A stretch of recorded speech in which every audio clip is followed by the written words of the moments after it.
মুক্তিৰ পূৰ্বেই পাঠানৰ সুনামি মাজত মাত্ৰ কেইটামান দিন ইয়াৰ পিছতেই মুকলি পাব শাহৰুখ খান দীপিকা পাডুকন অভিনীত বহু চৰ্চিত পাঠানক লৈ দেশজুৰি তুমুল বিতৰ্ক চলিল একাংশই বয়কট কৰাৰ বাবে উঠি পৰি লাগিল বিভিন্ন প্ৰান্তত জ্বলোৱা হ'ল শাহৰুখৰ বেনাৰ পোষ্টাৰ পিছত বয়কট গেঙক যেন বুঢ়া আঙুলি দেখুৱাইছে দেশৰ জনতাই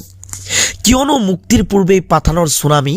এডভান্স বুকিঙত পাঠানত লাগিছে ধুমুহা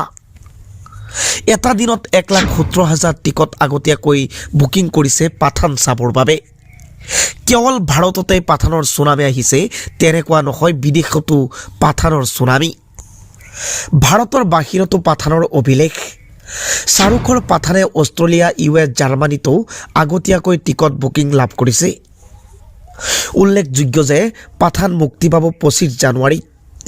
বহুতে দাবী কৰিছে এইদৰে যদি এডভান্স বুকিং অব্যাহত থাকে তেনেহলে পাঠানে প্ৰথম দিনাই সকলো ছবিৰ ৰেকৰ্ড ভংগ কৰিব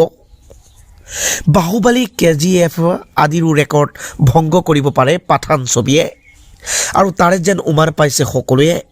পাঠান বয়কট কৰাৰ দাবী উত্থাপন হোৱাৰ পিছতো এনেদৰে জনতাৰ উৎসাহ দেখি সকলোকে আচৰিত কৰি তুলিছে এয়াই হয়তো শাহৰুখ খানৰ প্ৰতি দেশ আৰু বিদেশৰ কোটি কোটি জনতাৰ প্ৰেম